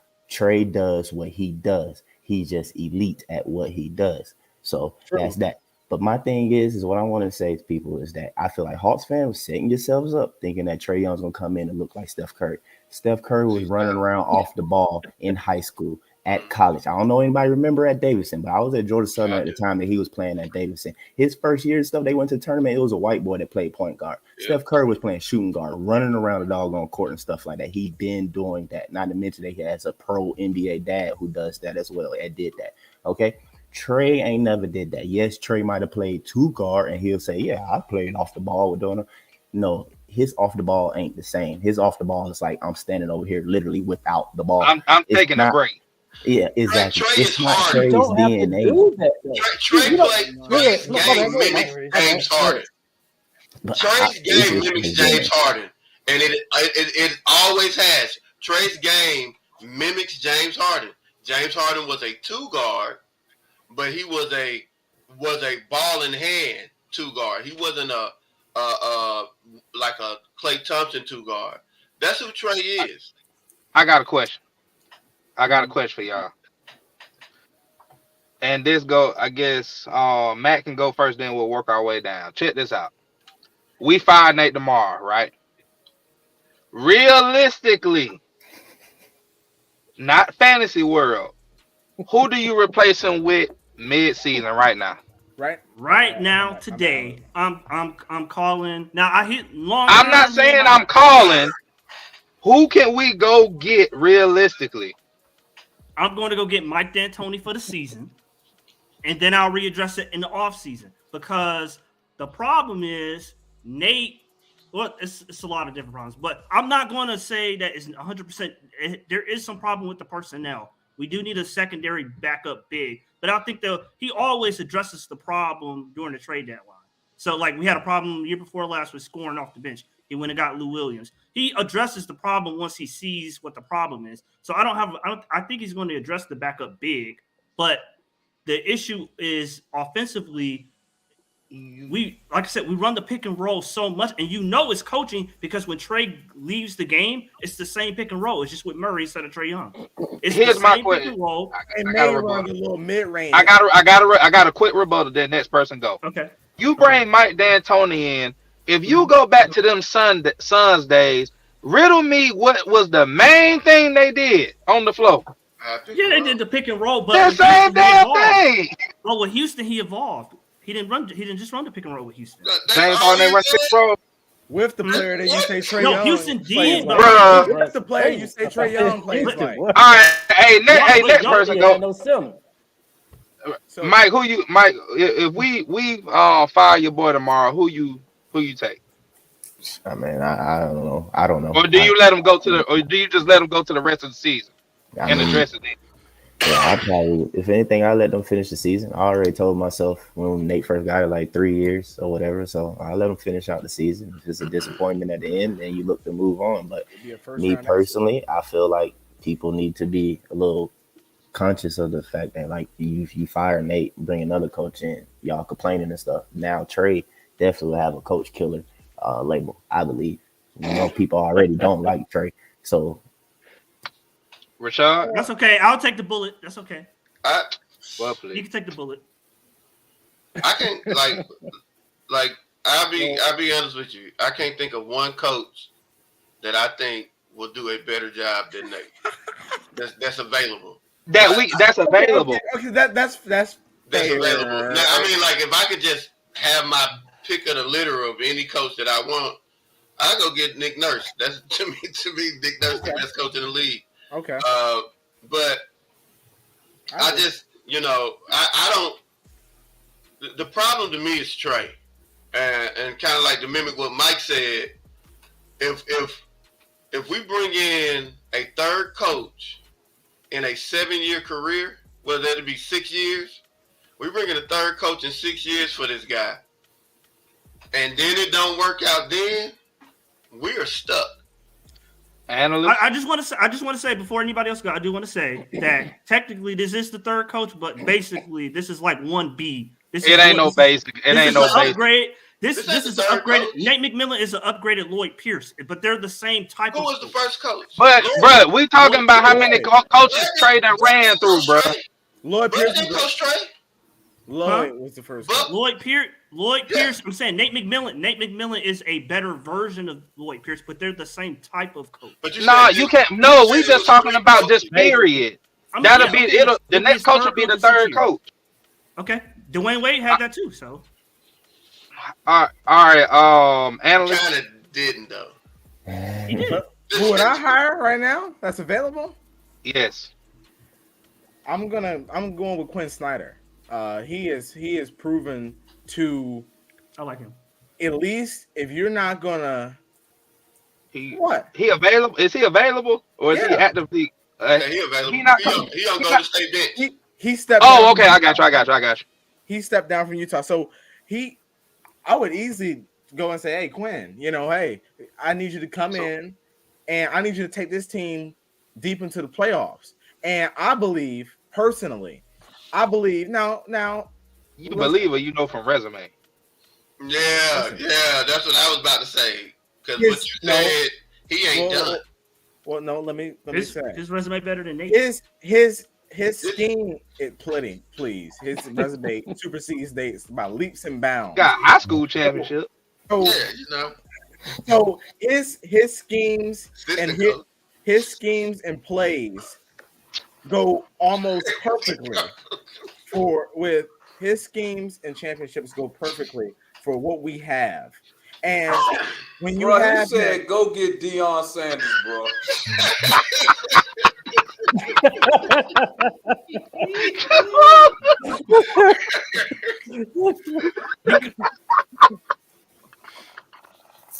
Y'all stupid. He said, "Go What's get going- Deion Sanders from JSU, bro." Because let me tell you Gerald, what's gonna happen is Nate gonna finish out the season, right?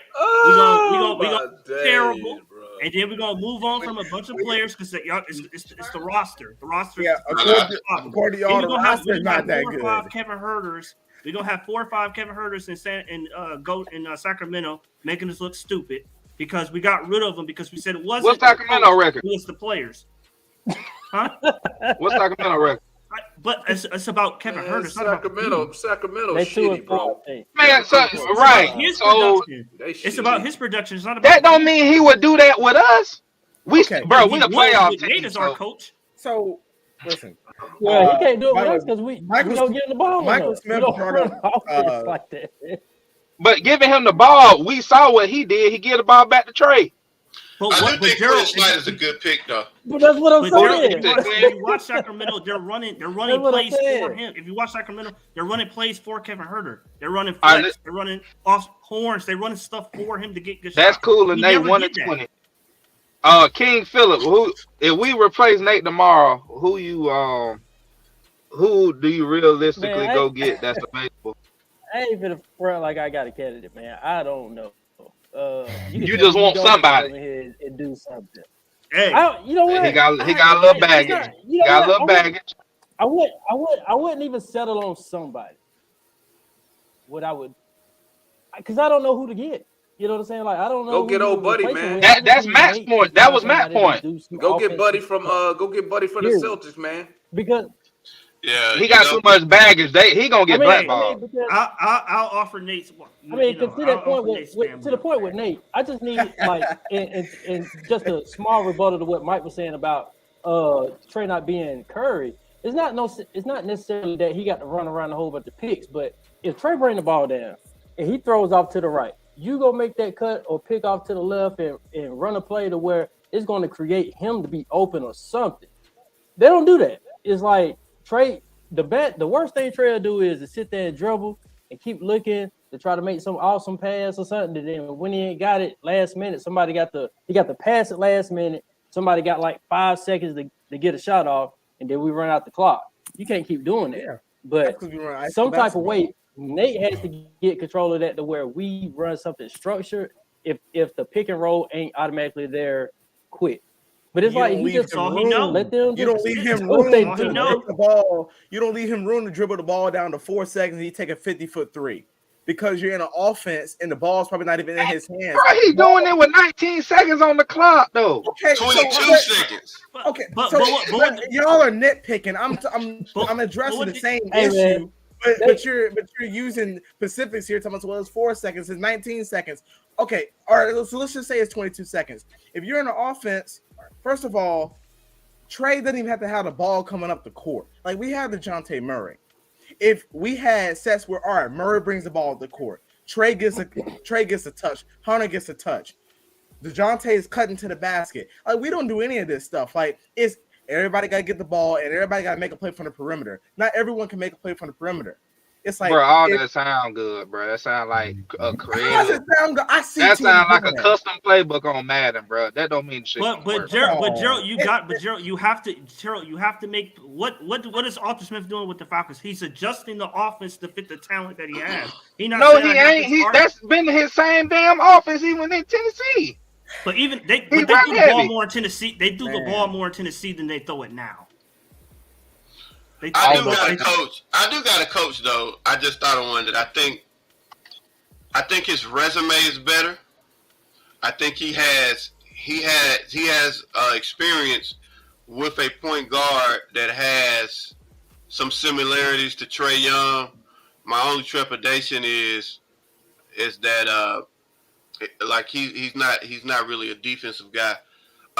Scotty Brooks. I think Scotty Brooks. Hell no. I think Scotty Brooks could get us. I think he can get us to.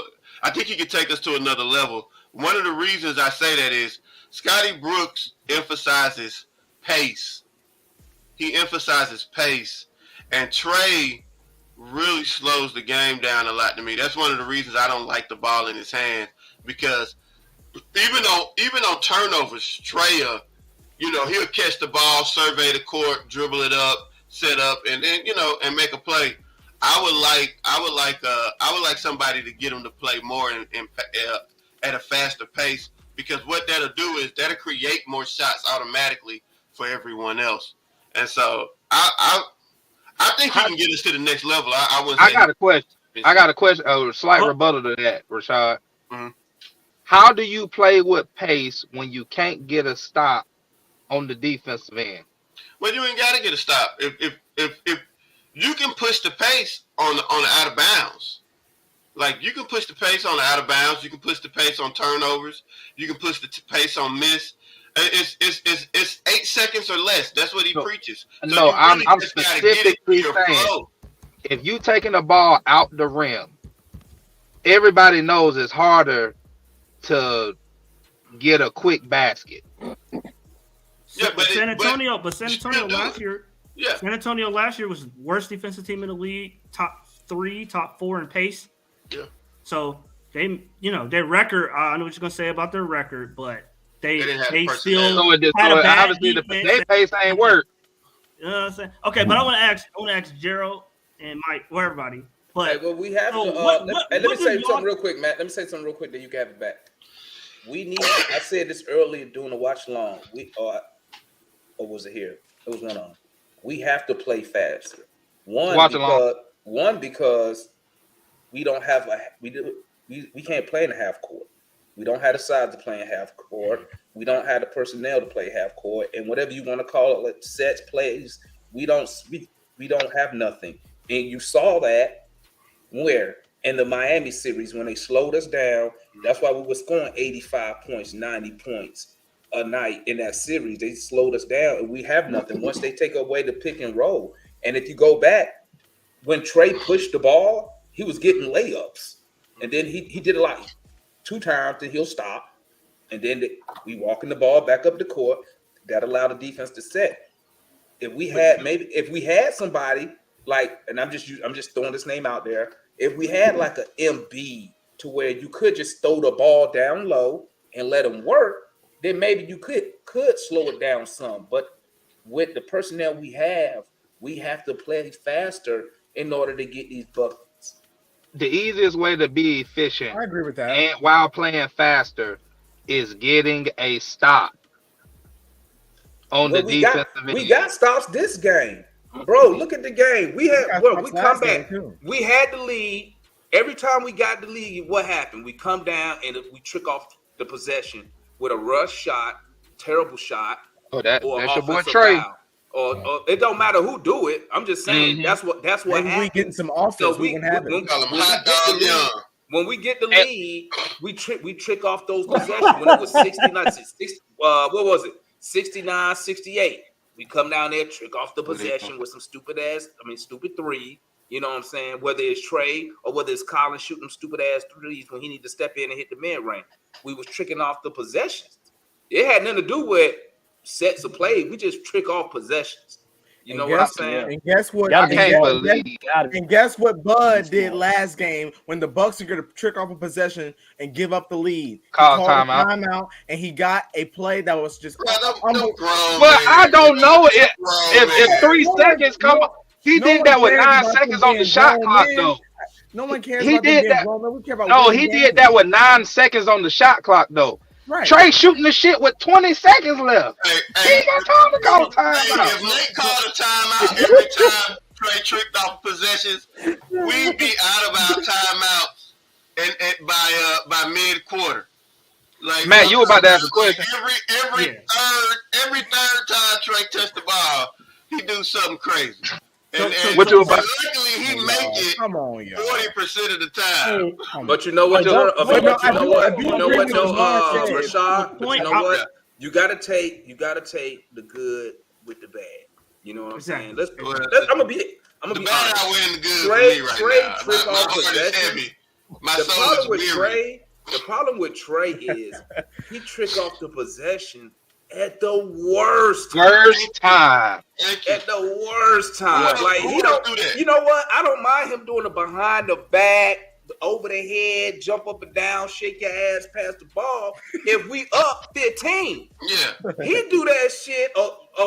Prime example. The last game we played, he brought the ball. He was in the corner 3, and he just threw that shit up, bro. He went just like this. He was sideways. He was like this. I was like, "What you doing?" Or how about tonight when he dribbled out the shot? Look, he brought the ball down, dribbled. He didn't pass that shit one time, bro. He dribbled the ball, went all the way to the right corner. He didn't even get set, bro. He got to the corner. He just threw that shit up. Air ball. He trick off the possession at the worst time, man. I just be like, but at the end of the day, without Trae, where we'll be at right now. You know what I'm saying? True. So you gotta take the good with the bad, bro. You know what I'm saying? Without Trae, Matt, what you were gonna ask? I would say we need to work on the offense because you can tell when Trae be out there lost sometimes trying to figure out what to do after the pick and roll or whatever he done tried to do and worked about 2 or 3 times. Coach just he take matters to his own hands. That was my point. That was my point. And he said. And that's what we were missing in that Miami Heat series too, for sure. And I agree because my bad, Matt. Go ahead. Oh no, to that point, that's what I was saying. That's what he kind of alluded to in that JJ Redick podcast. He's like, when I don't see something, I wait. If I don't see something, I try to make something happen because I don't see nothing happening. So you can blame him. Yeah. So exactly. To that point, Mike and Gerald, this will help me out. This will help me out. If you don't see that, pass it. Hey, let Matt ask a question. Let Matt ask a question. It's called a coach that knows what he's doing. Hey, go ahead, man. I think I know where you're going. Go ahead. Since y'all don't think adjustments, since y'all don't seem to think adjustments and creativity is part of a head coach job, what do y'all think a head coach job is? Or what do y'all think it should be? I got the same question. Let me make this clear. I'm not saying that adjustments and creativity not a part of a head coaching's job. What I say and believe is that this is pro level. This is NBA pros. If you're a pro at any other job or anything left, it's certain expectations that you should already know. For me, what I hear is dumb basketball play. If you say, I don't know what to do or I don't see something, all right, basic stuff. When you pass the ball, basic basketball is move your body. A coach at a pro level should not tell you you have to cut. And then he shouldn't have to tell you what's a basic give and go play at this level. Some things you should know. Also, too, as well. Let me see. Like I said, the give and go, pass the ball. Also, too, to work yourself open. It's more so for his bigs, but even with Trae when he's off the ball, a coach shouldn't have to tell you, set off ball pick. You can see it, Trae. Go down there, get mixed in, bump somebody, Clint man or something, make some confusion, and get yourself back out. Do something. I'll counter that before I want to hear Gerald. The counter I had to that, Mike, is Steve Kerr coaches exactly what you said. He did it his first training camp at Golden State. For hours, he said how to set a proper bounce, how to throw a proper bounce pass, how to set a proper screen, when to go back door, when to leverage the defense to go back door, when to come around a screen. He practiced that stuff for hours, multiple practices in a row. When did he practice it? You could go back, look it up. When he first got to go to state, his first training camp, first 2 hours, that's all he practiced. Stop there. I'm not denying anything. He did it during training camp. We're no longer at that stage. That's another thing that people get misconstrued. A lot of stuff that y'all be wanting, coaches ain't doing it during the season. They don't have the time for it. They don't practice as much as you think. Did it during training Why didn't he put it in training camp? You're right. He should. But we don't. I don't know if he didn't do it during training camp. I can't say it for sure. What I do, say for example, Somebody was making a joke earlier today. They were saying they saw a video of Nate showing John Collins how to post up, and they were laughing at it. They were like, why it's so funny? I said it's so funny because according to y'all, he don't coach. According to y'all, he don't coach. But it's video footage of him trying to show John Collins how to post up. I'm just saying. In the 1990s. In the 1990s. Man, come on, bro. Come on. The same thing. That's when the post moves was the best. Hell. So go ahead, Gerald. What do you think a head coach is, Gerald? Be quick, analyst. Okay, I'm gonna be quick. If I don't see us doing it in the game, you mustn't say anything about it in training camp. You didn't teach it because I don't see it. I want results on the court. I didn't see it. I can't go off of that. But okay. When you a coach, you mainly a psychologist. That's one thing. You got to be able to a certain extent, relate to the players. They got to be able to trust you. Okay. Every other job on earth where it says professional, a lot of these folks, you got to come in there with certain credentials already, meaning I'm certified in how to do this. I'm gonna make that equivalent to in the NBA. You should be certified in how to cut properly. You should be certified in how to set a screen properly. All these folks talk about they did this, and this in AAU. Well, what the hell they teaching in AAU if you come to the league and you don't even know how to cut? Your coach just let you shoot jump shots. Yeah. But okay, Gerald. So I'll say the only rebuttal I have to that is also as a professional, you get what's called current development. You get training. You get current development. Like tomorrow, I'm doing a training session to teach them new development. I get what you're saying. Marketplace. You adapt. Nate doesn't seem to get those summer training sessions and the summer film sessions where he's picking I'm telling you, a lot of these players, the training they get, dribbling, jump shot. It ain't got shit to do with setting no damn screen. Mm-hmm. It ain't got nothing to do with really cutting. They doing open run. They dealing with their Instagram trainer, all of that. Now I'm telling you this as a coach. Like, I coach rec. We got 2 weeks of 2-hour practices, okay? In them 2 weeks, it ain't nearly enough time to get in everything we need to get in, but we kind of prioritize what's the most important based on what we run. All the other, and then you got to pray to God during the season. What you didn't teach don't come back to bite your ass during the season. You see what I'm saying? So I'm pretty sure, I know they NBA folks. They probably got way less time than us because you got to think they go from basketball practice. They got to talk to the media. From the media, they probably got to go shoot a commercial. Or from there, they got to do a photo shoot. Or they got an event they got to go to. Or they got an autograph signing. Or they got some kind of dinner. Bro, it's a professional NBA player. They don't got that. It ain't like high school where you can go to football practice, go home, talk to my girl, and all that. It ain't like that. Their schedule is a whole lot more timed out through the day. Bro, listen. It's too late to be practicing, be training, bro. Pick and roll. How to set a screen. It's too late. It's like I say, bro. That shit like army shit, bro. Listen. My bad, real quick. Do anybody notice that JC literally opens up the wrong way when he said to pick every single time? And I told you because I learned how to pick and roll before the. But they laughed at me for saying he ain't know how to damn do all that shit. Well, the problem is this. Hold on, what now? Say that again, Mike. When will if fans see that? Because guess what? He just didn't start doing that shit tonight. He been doing it forever. So why hasn't the head coach made an adjustment or put himself? Hey, bro, you're going the wrong way. Well, that's why the video came out. Well, no, bruh. Let me tell you something. The thing about another thing about Collins is people want him to work the post. The Hawks never asked him to work the post. That's why he's never worked on post. They wanted him to be a stretch four. That's why every year he kept adding more range to the jump shot. They never asked him to play in the paint. You know what I'm saying? You know why, right?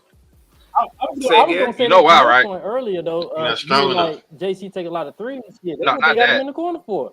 They ain't trying to put him. The reason why they do that is the way they do that is to manipulate the floor to be able to market their star player to sell all the tickets and all that shit. Yeah, the same reason. That's what it's for. You still can't do that because heavy high pick and roll. You still can't do that because Clint Capella clogged up the lane, sitting his ass down there doing nothing. He don't clog up the lane. I ain't never seen Trae get in the paint and have to move around Clint Capella to make a layup. No, he got to move around Clint Capella, man.